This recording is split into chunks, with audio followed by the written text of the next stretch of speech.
In this video lesson, we'll compare the tobacco-based economic development of Virginia and Maryland with South Carolina's reliance on large plantation rice growing and African-based slavery.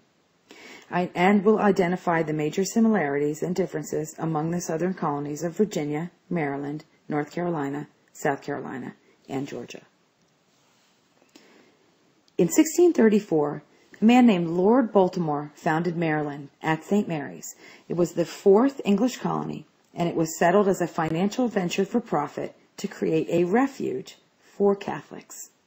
An absentee proprietor, which means he was an owner that didn't live there, he settled his relatives on large estates similar to those of England's aristocracy, intending to create a feudal domain free from persecution.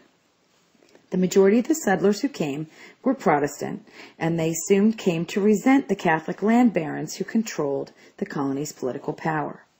Maryland, like Virginia, became a plantation colony, reliant on tobacco, indentured labor, and later African slave labor. Maryland enjoyed religious freedom from the beginning. Lord Baltimore was very concerned about the numbers of Protestant settlers and basically made this law to protect the Catholics. In 1649, Maryland's Legislative Assembly approved the Act of Toleration, which was a religious statute guaranteeing religious freedom to all Christians, but not Jewish people and not atheists. Both Catholics and Protestants prospered in Maryland. Despite the Act of Toleration, tensions remained and finally erupted into open rebellion by the end of the century. During the 17th century, England's West Indian colonies developed sugar plantations, utilizing African slave labor. A sugar mill is seen here. England's West Indian colonies, not her North American colonies, were the most profitable in the empire during this time period. Sugar production required expensive machinery for sugar mills, vast acres to make it economically profitable, and an extensive labor supply, which only the wealthiest planters could afford. By the mid-17th century, annual sugar exports from the British Caribbean approximated about 150,000 pounds, and exports continued to rise to approximately 50 million. This phenomenal increase was produced by African slave labor. By 1680, the average planter on Barbados owned 115 slaves. By 1700, African slaves outnumbered whites by nearly 4 to 1, which alarmed the white planters and made them very nervous about the potential for slave revolts. English authorities established formal codes to define their legal status and to guarantee their master's power over them. This Barbados Slave Code, for example, which was passed earlier, denied basic rights to slaves and gave masters total control over the labor and the right to inflict severe punishment for infractions. For slaves on a Caribbean sugar plantation, life was short, brutal, and the labor was unremitting. In the West Indies, the slave population did not increase by natural reproduction. Establishment of the Carolina colony came after the English Civil War, the Interregnum, and the Restoration eras. 1629, King Charles I dismissed Parliament for what he considered mutinous opposition to his policies and to his military plans. In 1640, Charles recalled Parliament, trying to force it to pass new taxes to finance his agenda, creating an opportunity which the Puritan opposition within Parliament grabbed onto. Oliver Cromwell, who is pictured here, the great Puritan soldier, then led the Puritan armies against the king in an English civil war. The English Civil War ended with the king's defeat and beheading. Oliver Cromwell then ruled England during a period known as the Interregnum. Parliament restored the monarchy in 1660 by appointing Charles II, who was the son of the dead king, to the throne under certain restrictions. He granted a charter to 8 of his court favorites known as the Lords Proprietors, men who had remained loyal to him during the interregnum period.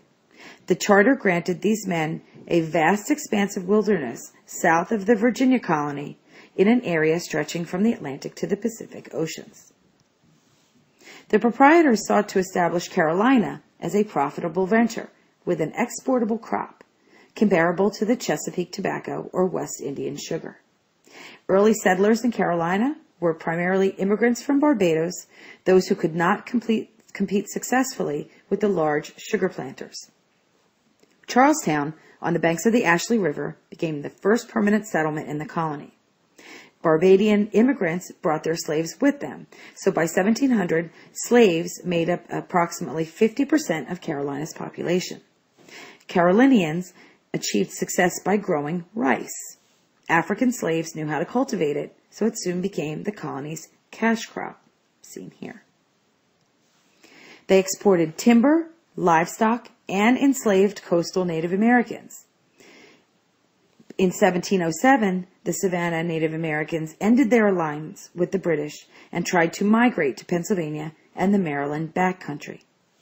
The Carolinians attacked them in an effort to thin them out, but by 1710 they had virtually annihilated all of the coastal tribes in Carolina.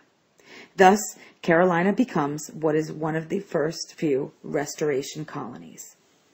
This image is a reproduction of a painting that shows what a plantation in the Carolinas might have looked like. Eventually, England's North American colonies become what's called the breadbasket for her West Indian colonies.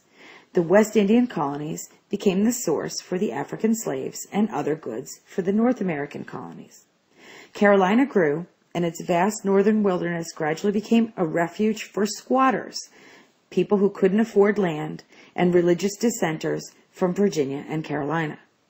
Without legal title to the land, these people established farms where they raised tobacco and other crops free of slave labor, but they also developed reputations for resistance to government authority. In 1712, the Crown separated North Carolina from South Carolina, and each became a royal colony under control of the king. By 1720, North and South Carolinians had crushed the local Native Americans, completing their conquest of virtually all the southern coastal Indians. However, in interior Appalachian mountain areas, the Iroquois, Creek, Cherokee remained an effective and strong group of Native Americans. They did create an effective barrier that limited English settlements to the eastern coastal plain. Farther south, Spanish Florida, as seen here, and French Louisiana remained constant threats to the security of the Carolinas, especially during times when England and Spain and France were not getting along with each other.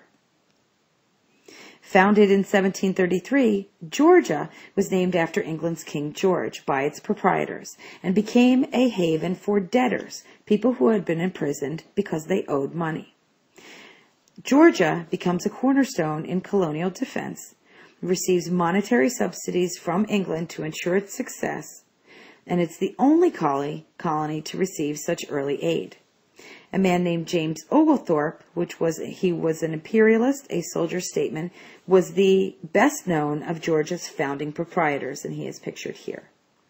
Oglethorpe mortgaged his own personal fortune to help ensure the colony's success, led them, and saved the colony by repelling Spanish attacks. Savannah, which was the first settlement, became a melting pot of a community of Scots Highlanders, German Lutherans, and others, and it welcomed Christians except for Catholics. John Wesley, a missionary who came to Georgia to work with debtors and Indians, returned to England and founded the Methodist Church. Georgia was the least populous of the colonies on the eve of the Revolutionary War because the original founders slowed its economic growth by forbidding slavery, because of its unhealthy climate, and because the Spanish attacking it constantly.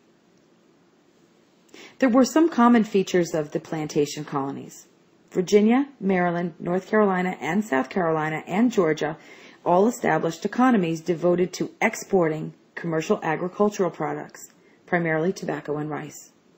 Slavery existed in all the plantation colonies on widely scattered estates and farms, making it very difficult to support the establishment of schools and churches.